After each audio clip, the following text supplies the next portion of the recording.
kita itu berlandaskan atau berdasarkan dari pemikiran-pemikiran Ki Hajar Dewantara yang salah satunya itu mendidik dan mengajar adalah proses memanusiakan manusia sehingga harus memerdekakan manusia dan segala aspek kehidupan baik secara fisik, mental, jasmani, dan rohani.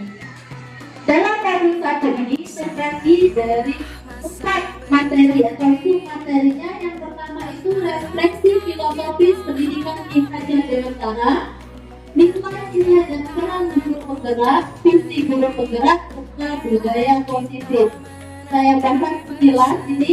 Kita buatkan guru penggeraknya, kita pakai kata gurunya. Karena kenapa? Setiap guru pasti adalah seorang penggerak untuk anak didiknya. Jadi kita seorang guru harus mempunyai nilai dan peran dari seorang guru. Kita juga harus mempunyai misi. Kenapa kita ingin menjadi guru? Apa tujuan kita ingin menjadi guru? Nah, dari sini kita harus mulai memikirkan visi kita. Agar kenapa? Agar kita mempunyai keinginan untuk makan kemajuan apa tujuan kita menyadari kenapa saya menjadi guru seperti itu. Dan budaya positif. Nah, budaya positif ini kalau kita perhatikan sekarang semakin bergesernya zaman, adab peserta didik juga ikut bergeser, ya. Itu sebenarnya kita sering berpikir anak-anak zaman sekarang ini kenapa begini, kenapa ini? Ini karena kurang adanya budaya positif yang kita terapkan di sekolah. Baik kita sebagai guru, orang tua di rumah, masyarakat. Karena sebenarnya anak didik itu adalah contoh yang paling baik. Nah, dari sini kita akan bahas tentang budaya positif. Nah, mengenai filosofi pendidikan menurut Kang Ade, di sini ada 3. Menurut Kang Ade, pendidikan bertujuan untuk menuntut segala kodrat dan ada pada anak-anak agar mereka dapat mencapai keselamatan kebahagiaan yang setinggi-tingginya. Yang kedua itu pendidikan menghamba pada murid. Menghamba pada murid artinya mementingkan kepentingan anak dari segalanya. Pendidikan yang berhamba pada anak yakni membebaskan anak dari segala ikatan dengan suci mendekati anak, bukan meminta sesuatu hak, melainkan menghamba pada sang anak. Nah, di sini kita garisi kata menghamba, karena pastinya akan bertolak belakang dengan logika yang kita punya. Masa seorang guru harus menghamba kepada peserta didik? Nah, menghamba di sini bukan berarti seorang raja kita rakyat biasa menghamba kepada seorang raja, itu bukan. Menghamba di sini berarti kita membesarkan anak. Jadi bukan kasih contoh ini, kalau nggak ada coba nggak bingung ini ya. Bisa anak ini bermasalah. Anak ini bermasalah. Kita membuat yang ini ada pembelajaran anak. Misal anak ini bermasalah susah membaca. Nah, menghamba di sini bagaimana caranya kita menuntut anak itu agar bisa membaca tanpa memaksa anak. Bagaimana caranya? Itulah kita membimbing. Pertama, kita selidiki dulu pribadi anak ini yang seperti apa. Karena kita kan tidak tahu latar belakang anak ini seperti apa. Nah, itu kita kenali dulu. Dari sini kita akan membesarkan diri kita. Nanti akan ada posisi kontrol, posisi manajer, dan akan dibahas. Nah, di sini dari sini kita akan bisa memposisikan diri kita, karena anak itu dari kita, anak itu berbeda ya, individu berbeda. Manusia yang paling unik itu ya manusia, betul? Dari banyak perbedaan. Mungkin suatu kita bisa memposisikan diri kita sebagai seorang guru, bisa juga memposisikan diri kita sebagai seorang teman, atau mungkin memposisikan diri kita sebagai orang tua. Nah, di sini menghamba pada anak ini berarti kita benar-benar memposisikan diri kita itu sesuai dengan karakter anak tersebut. Kita tidak akan memaksa anak tersebut kamu harus bisa membaca, tidak. Tapi kita dekati anak tersebut, kita bimbing. Ya insya Allah kalau kita dengan tulus hati mendekati anak tersebut, anak ini akan merasa nyaman dengan kita dan dia akan termotivasi sendiri untuk dapat belajar membaca seperti itu. Terus di sini guru ibarat petani, masih berkaitan dengan yang menghambat kepada murid. Ini kata Ki Hajar Dewantara, melaksanakan pendidikan guru layaknya petani dan murid adalah benih yang akan disemai. Petani menyebarkan benih atau bibit padi, tidak bisa memaksakan tanaman padi menjadi tanaman lainnya. Hal tersebut juga dimaksudkan kepada anak-anak yang sudah mempunyai minat dan bakatnya masing-masing, tidak bisa dipaksa untuk menjadi apa yang diinginkan oleh guru atau orang tua untuk tujuan tertentu. Ini masih berkaitan ya. Di sini dikatakan guru sebagai petani, layaknya petani. Misalkan kita lihat seperti ada contoh iklan yang Malika, kedelai yang dibesarkan dengan sepenuh hati menghasilkan kecap bangau, kecap yang kualitasnya grade A. Nah seperti ini juga kita ini layaknya seorang petani. Kalau misalkan tanaman itu kita kasih pupuk, kita rawat, kita tupai dengan baik, dia akan tumbuh dengan sesuai kodratnya. Tumbuh ibaratnya bermanfaat untuk yang lain, misalkan berbuah lebat seperti itu. Kalau kita memang benar-benar merawat tanaman tersebut. Beda lagi kalau kita tidak merawatnya, kita tanam rata kita semua kita taruh ada dua kemungkinan. Apa dia mempunyai motivasi yang besar untuk hidup, dia tumbuh berkembang. Tapi kalau dia tidak mempunyai motivasi besar untuk hidup, mati. Seperti itu. Itulah kenapa guru diibaratkan sebagai seorang petani. Nah, nilai dan peran, saya hapus dulu penggeraknya ya. Nilai dan peran, seorang guru itu harus mempunyai nilai dan berpihak kepada murid.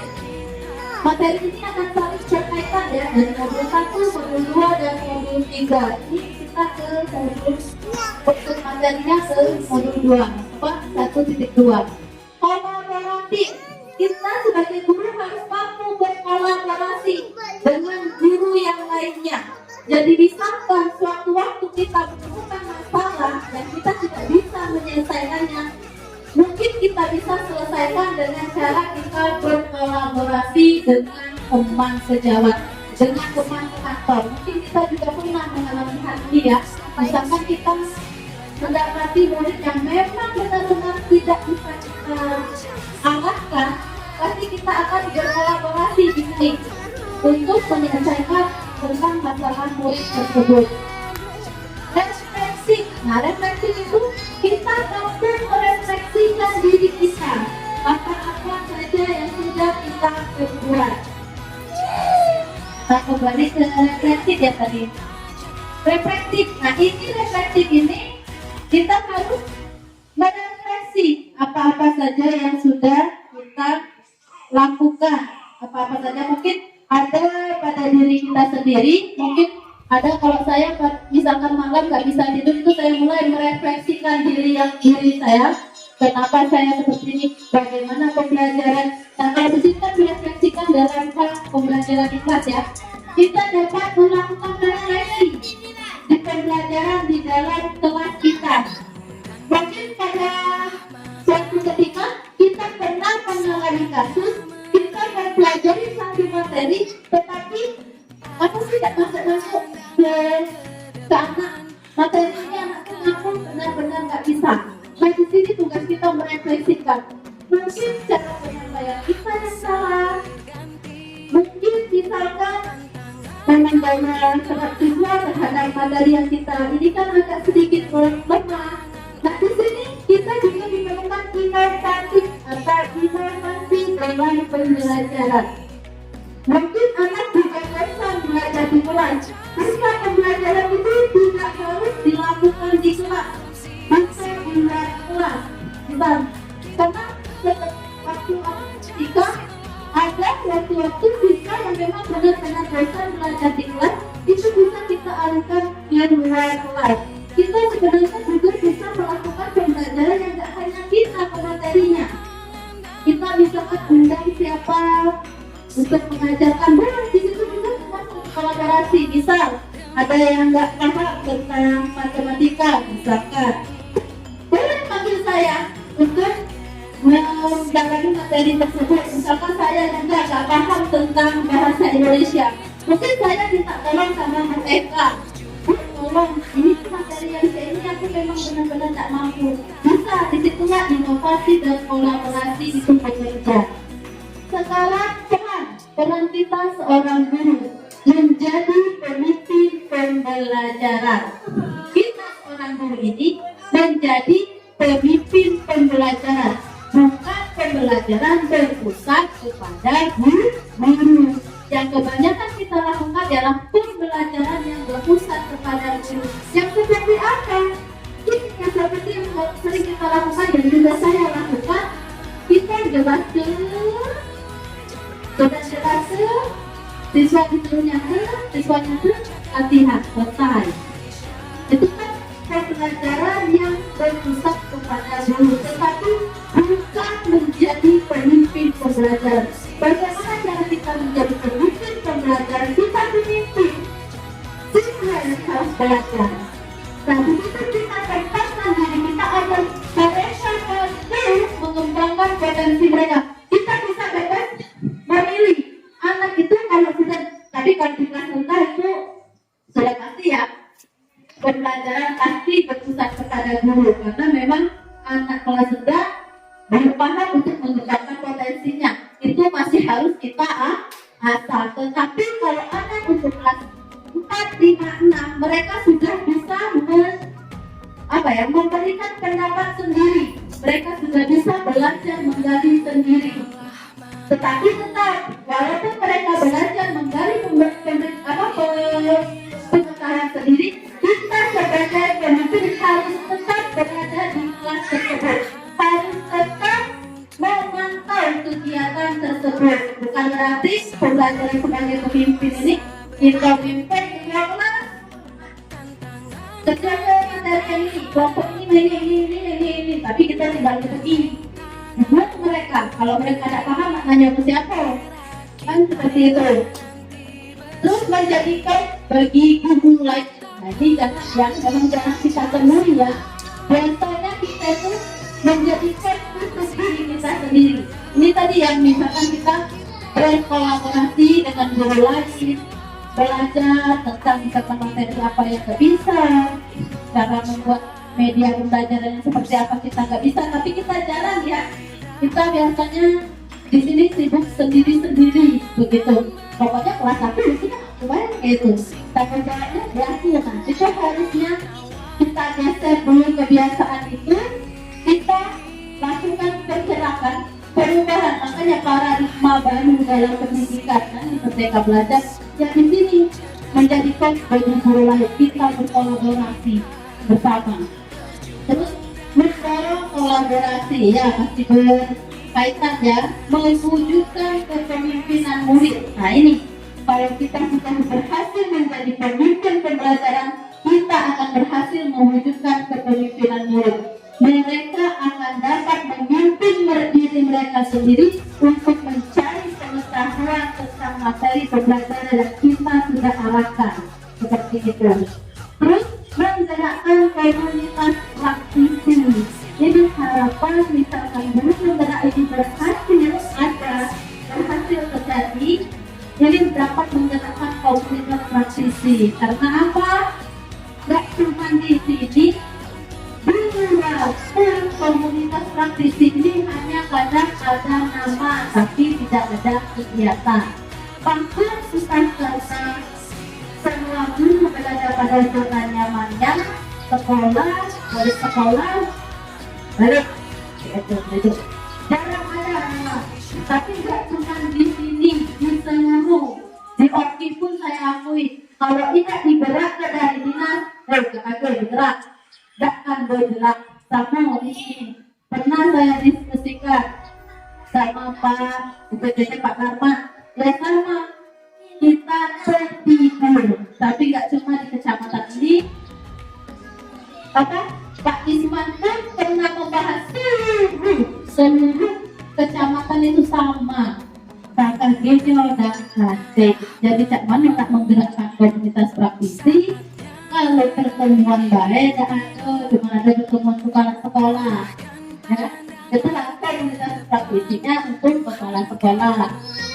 Nah untuk KKG-nya memang bagus, dan ini adalah masalah kita bersama, tidak cuma masalah guru gerak, tapi seluruh guru semula sama mungkin.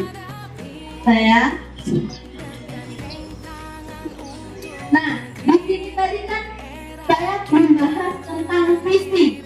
Kami di Guru Penggerak itu didorong untuk menentukan visi sebagai guru penggerak itu apa, dan juga diharapkan semua guru memang harus memiliki visi agar pendidikan itu dapat berhasil, agar kita ngajar itu nggak cuma ngajar balik tebe, ngajar balik tebe, tapi kita punya hasil yang akan kita dapatkan. Kalau di sini visi yang saya tuntut itu mewujudkan peserta didik yang berimpact. Nah, yang kedua itu berkarakter. Berkarakter ini sesuai dengan karakter profil pelajar Pancasila. Ya, terus berbudaya, tanggap impact berdasarkan profil pelajar Pancasila dalam ekosistem pembelajaran yang berpihak pada murid. Tanggap impact ini sudah kita mulai ya. Ujian kita sudah mulai bisa pakai Chromebook. Insya Allah kalau tanggap impact ini dimanapun saya rasa anak SD itu sudah tanggap impact. Tak bisa main Android, tak bisa pakai internet, pakai komputer itu sudah bisa. Jadi tak sulit bagi kita. Yang ketiga mungkin dan karakter dan budaya. Nah budaya di sini karena saya bukan orang sini, ini masih saya tanya budaya lokal masyarakat ini apa. Nah itu yang mesti terlihatnya di dalam diri saya. Tapi kalau impact berimpact karakter di sini, saya pernah dari awal saya masuk sini, sebenarnya saya pernah berdiskusi dengan Pak Lutfi. Saya lihat sebenarnya di sekolah kita ini bagus, tidak ada yang nakal-nakal, itu tidak nakal-nakalnya tidak.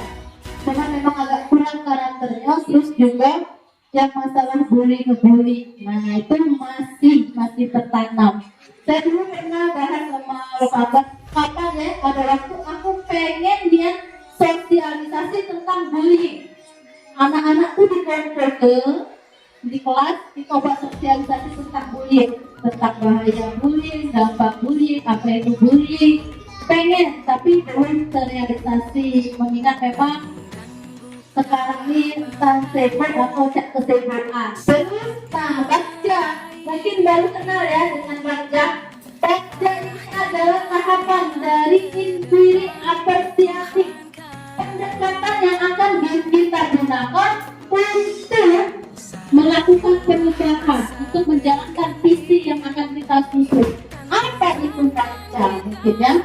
Nah, baca itu kalau kita untuk mewujudkan suatu perubahan, maka calon guru tunggal harus mampu merumuskan visi dan langkah yang tepat dalam mencapainya. Oleh karena itu, untuk mewujudkan visi diperlukan langkah yang klasik dengan menggunakan metode inquiry apresiatif dengan tahapan baca. Baca itu yang tahapan pertama adalah buat pertanyaan. Dan pertanyaan tadi, siapa yang tahu tentang budaya impact? Apa saja karakter peserta didik yang setara dan apa yang akan kita harapkan? Ambil pelajaran ini. Saya pribadi belajar kepada guru-guru yang memang mungkin senior di sini. Sekarang sih aku nak bisa mewujudkan ini. Bagaimana caranya mengarahkan tujuan aku ini agar sampai? Misalkan cak budaya, itu kan tak paham budaya ini. Apa budaya di sini? Jadi siapa yang saya libatkan? Yang saya minta tolong sama guru-guru enak karena memang di sini ya memang asli sini yang mungkin memang sudah paham dengan tanah ini. Terus dari mimpi itu kita mengambil kalau memang sukses akan menjadi apa siswa di masa depan. Jadi kita bukan berandai-andai dulu. Jabatan rencana. Nah ini jabatan rencana di Bapak Ngajar di Bapak RPP. Itu jabatan rencana akan kita lakukan. Maka seperti saya mendiskusikan dulu tentunya kepada kepala sekolah. Kita ejen dulu. Tidak bergerak dan kita ejen kakek lagi menegak. Jadi dengan kepala sekolah. Atau eksekusi ini sanakan. Jadi ini akan tapi alhamdulillah akan ada banyak impact yang kita dapatkan atas banyak yang kita dapatkan. Yang pertama pasti pengetahuan, yang kedua kawan baru, banyak ilmu itu pasti banyak yang pengalaman, setidaknya kita belajar dari pengalaman orang lain. Sebab memang digerakkan dan harus menjadi guru penggerak, banyak impact yang kita dapatkan. Selain katanya tadi yang belum sedih, masuk UP, itulah sudah motivasi terbesar sebenarnya. Nah, masuklah kita ke budaya positif. Mungkin tadi Pak Nino Jodoh budaya positif. Apa sih budaya positif itu? Nah, di sini berdasarkan rumusan visi dan penerapan bagja tersebut akan muncul pembiasaan di sekolah disebut dengan budaya positif. Dari budaya positif akan mewujudkan visi sekolah untuk mewujudkan visi sekolah, maka peran guru yang menjadi partner kita lihat. Berarti visi sekolah itu tidak cuma bisa kita lihat di papan kita tempel di bena, tapi juga harus kita melaksanakan sebagai seorang guru. Jadi kita harus menyusun visi sekolah. Nah, berarti di sini baiklah kapan-kapan kita diskusikan tentang visi sekolah. Di sini disiplin positif. Disiplin positif merupakan pendekatan mendidik anak untuk melakukan kontrol diri dan pembentukan kepercayaan diri. Sudah itu akan ada nilai kebajikan dan keyakinan kelas. Keyakinan kelas dipilih karena setiap tindakan atau perilaku yang kita lakukan di dalam kelas dapat menentukan terciptanya sebuah lingkungan positif. Mungkin Bapak Ibu di kelas, kalau aku memang dari dulu, terus dari pengalaman aku yang kamu, setiap guru pasti mempunyai peraturan masing-masing. Setuju nggak? Pasti setiap awal pembelajaran kita kasih tahu.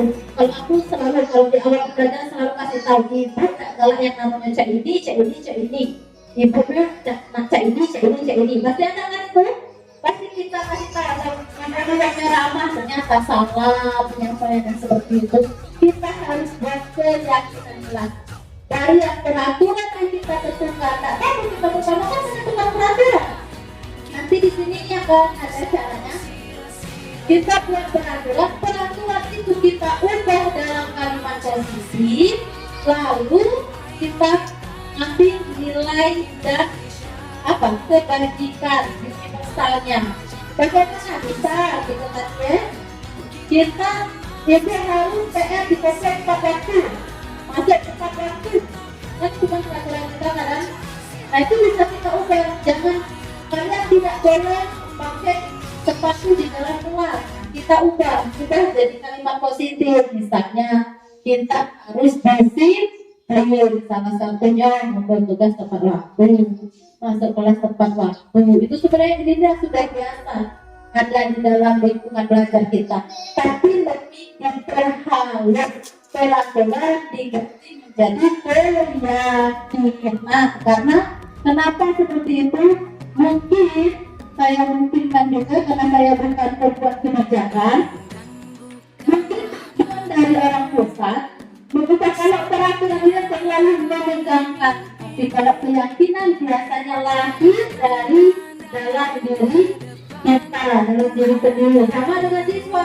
Siswa biasanya kalau misalkan dengar peraturan pasti agak takut. Tapi kalau keyakinan itu tumbuh di dalam diri mereka sendiri.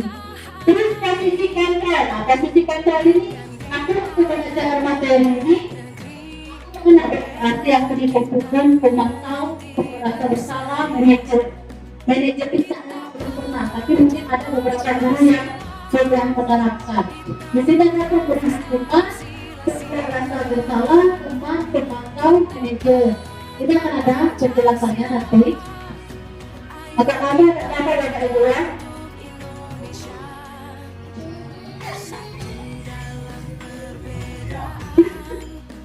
Terus kebutuhan dasar manusia. Nah, ini kebutuhan dasar manusia ya tidak cuma kita yang butuh, ini anak didik juga butuh. Makanya kenapa kalau ada anak didik yang cantik, ada anak didik yang kita pegang, dia ini susah untuk jalan. Tapi sebenarnya bukan susah untuk diarahkan, tapi memang kebutuhan dasar mereka ini belum tercapai. Apa? Bertahan hidup sebenarnya apa? Memang keadaan ekonominya lemah. Ada memang anak itu memang baru itu tahunya tidak sarapan. Atau sarapannya mungkin agak kurang apa yang itu kebutuhan tidak tersalurkan, tak tersampaikan, makanya belajar nyulis berat sakit karena apa? Mungkin dia dalam keadaan ekonominya agak kurang. Terus kasih sayang dan rasa diterima. Nah, ada juga yang gelap enye-enye minta alir untuk rasa minta dari perhatian. Nah itu mungkin kasih sayang dan rasa diterima dia kurang, di rumah kurang diperhatikan. Jadi di mana dilampiasnya di sekolah ini. Terus penguasaan ini penguasaan dengan diri dia.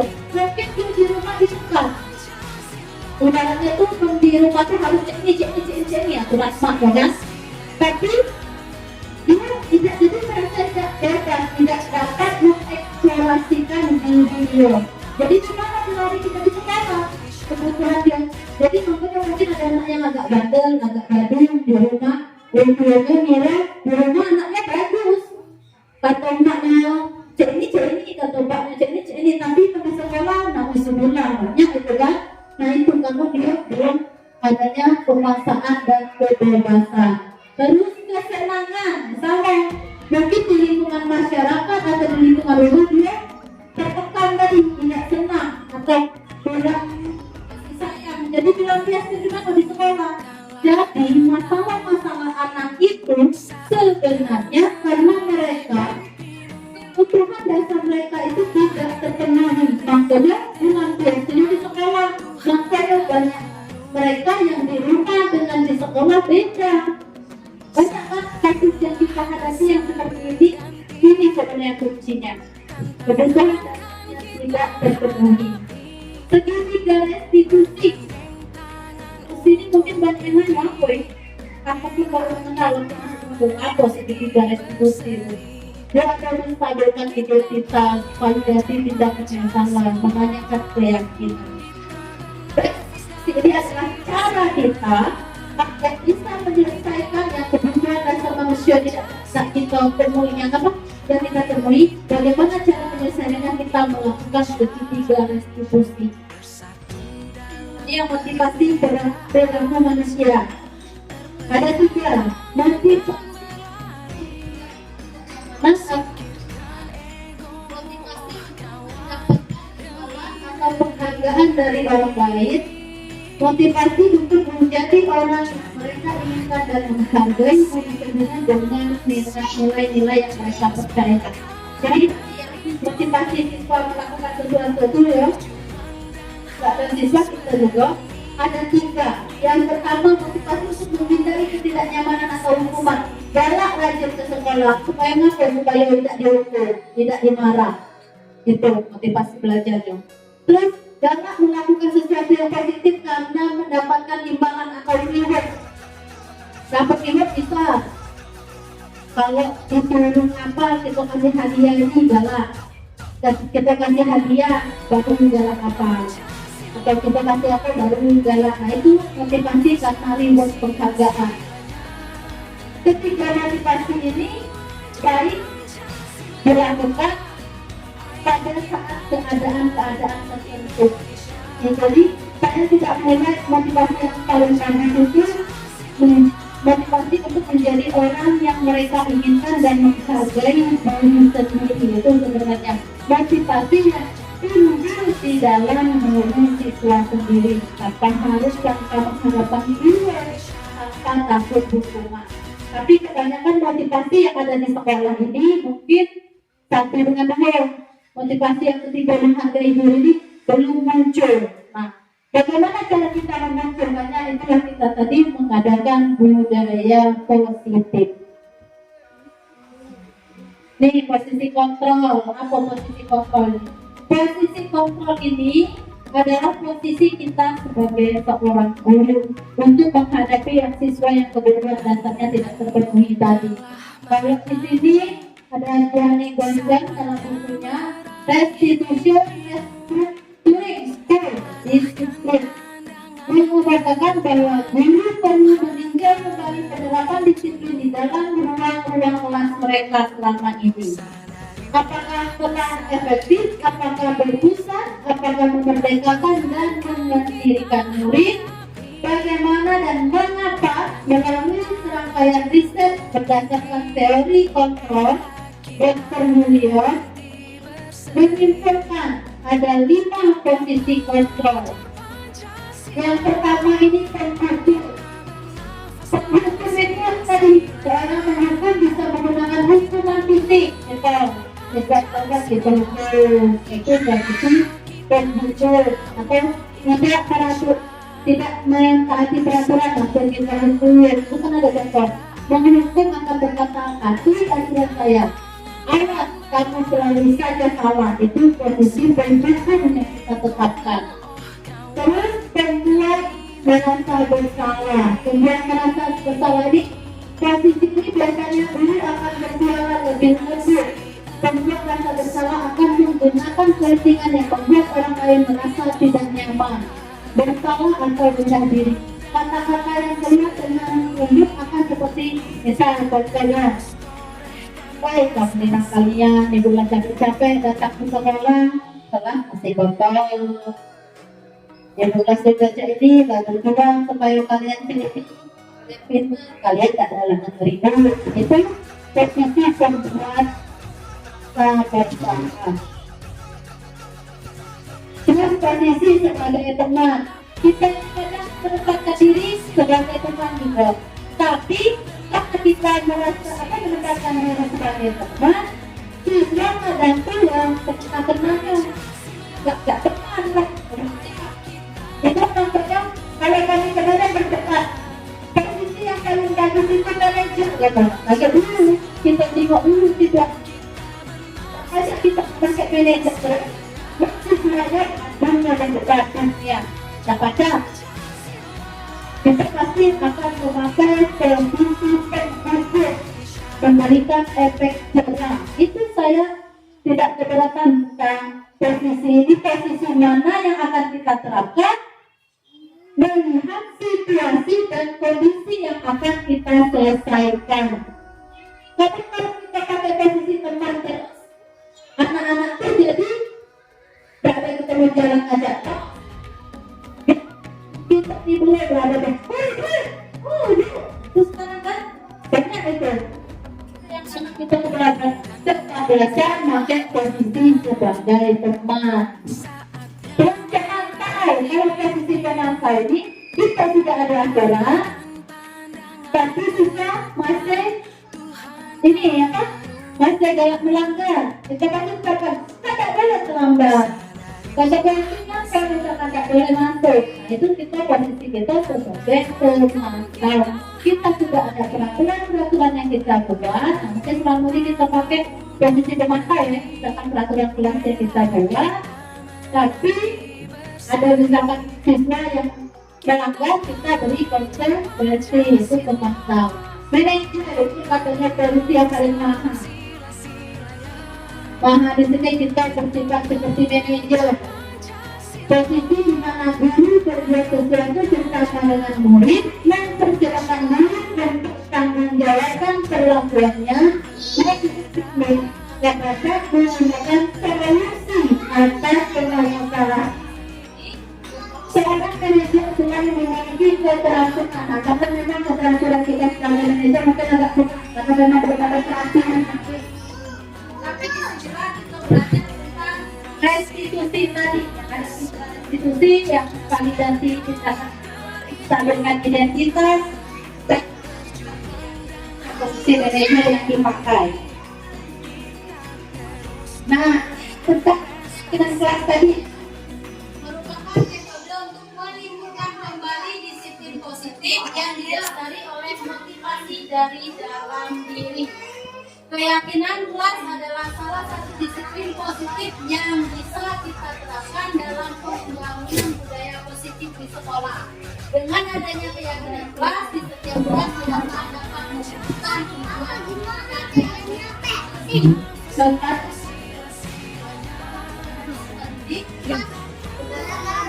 belajar proses Jangan naik, baik. yang misalkan bisa kita lakukan itu ialah keyakinan kelas. Jadi kita sebagai seorang guru mengajak siswa kita di kelas membuat keyakinan kelas yang akan menjadi bersama siswa tersebut. Jadi diharapkan keyakinan kelas yang sudah kita tentukan dapat siswa laksanakan dengan aturan-aturan yang sudah kita sepakati.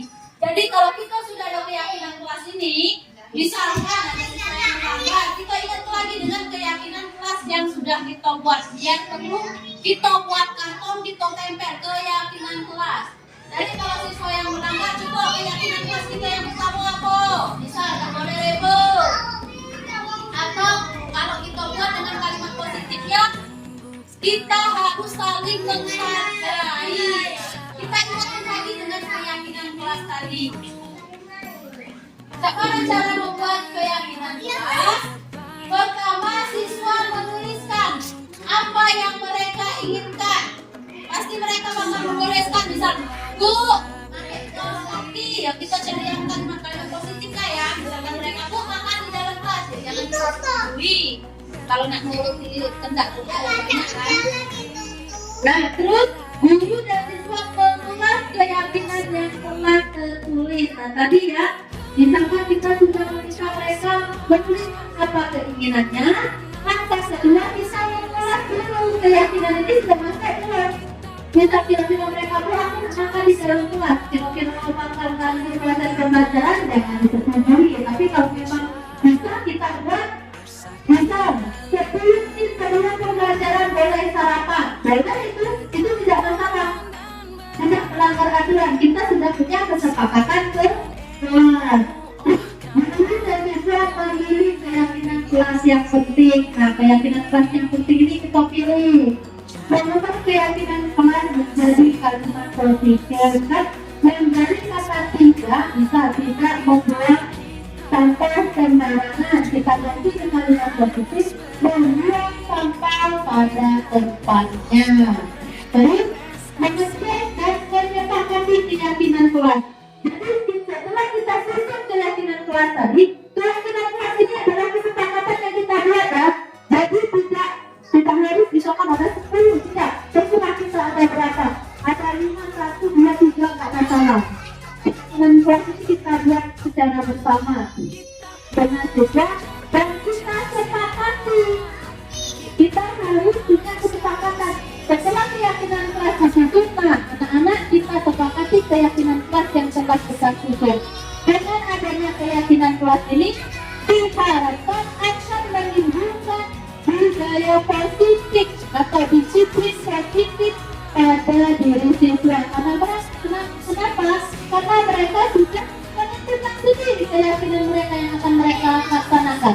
Kita dulu cuma ibarat itu menseleksi yang kira-kira tidak sesuai dengan kita buang yang seperti misalkan ya kita belajar makan terus berasa belajar, ya tak mungkin kan kita turuti yang saya itu.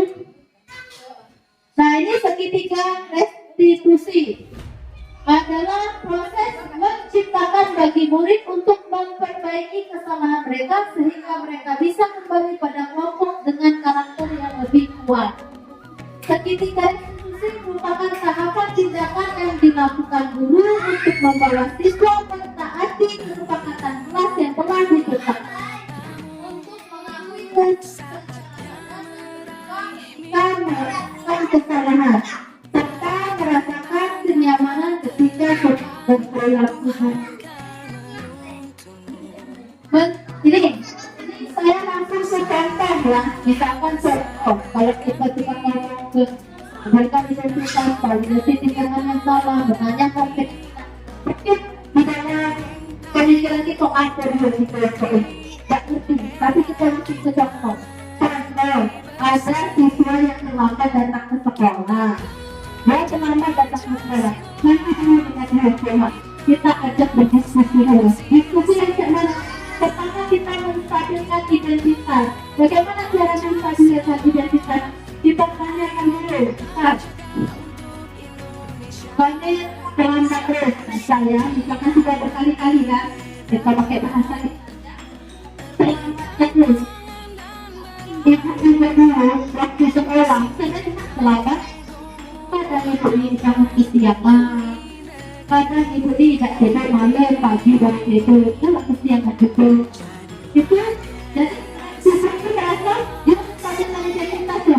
Ibu tidak marah sama aku. Itu juga pasti dia saya. Kita juga pernah merasa bersama. Semua orang pasti merasa bersama. Nah, di sini kita masuk tuh pada tindakan yang salah.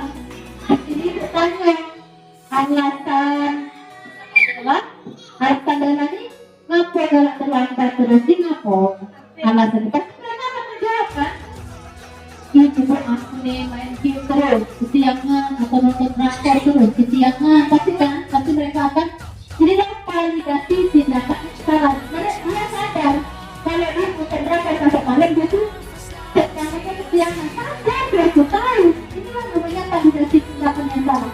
Setelah validasi tindakan yang salah dia akan menceritakan sendiri solusi yang akan dia lakukan supaya tidak kesiangan lagi. Misal menanyakan keyakinan, kita kan punya keyakinan sholat, kita ada peraturan sholat.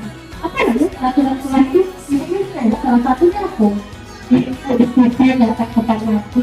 Nah, kalau sudah tahu disiplin datang tepat waktu, jadi tidur sama sholat supaya ini tidak terlambat lagi. Mereka akan mencetuskan sendiri solusinya. Misalkan nonton drakor kali-kali kayak jam 9 dari dia besok dia tak alarm dia tak siap. Ketika mereka sudah mencetuskan sendiri solusi itu, kita tinggal ngomong. Jadi besok bisa kan ibu Nino tidak kesiangan lagi. Nah di situ mereka akan mempunyai rasa tanggung jawab. Karena dia sudah melakukan apa? Menemukan solusi mereka sendiri, dia akan beradu keras dengan ucapan dia tadi.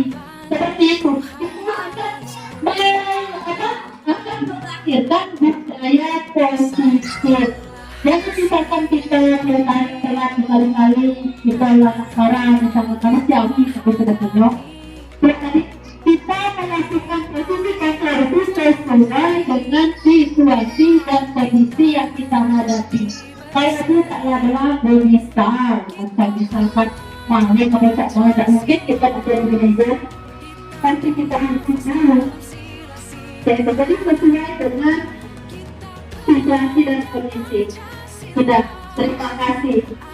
Demikianlah modul yang saya pelajari di selama pendidikan guru penggerak, yang saya harap kita bersama juga bisa melakukannya ini, bisa saya indahkan ke teman-teman guru ilmu-ilmu apa saja yang sudah saya pelajari selama 1 bulan terakhir, dan saya mengucapkan terima kasih yang sebesar-besarnya kepada rekan guru. Alhamdulillah. Lebih bagus lagi kalau sudah bisa ikut menerapkan apa yang sudah saya jelaskan. Selanjutnya, terima kasih atas waktu yang diberikan. Saya ucapkan wabillahi taufiq wal hidayah. Wassalamualaikum warahmatullahi wabarakatuh.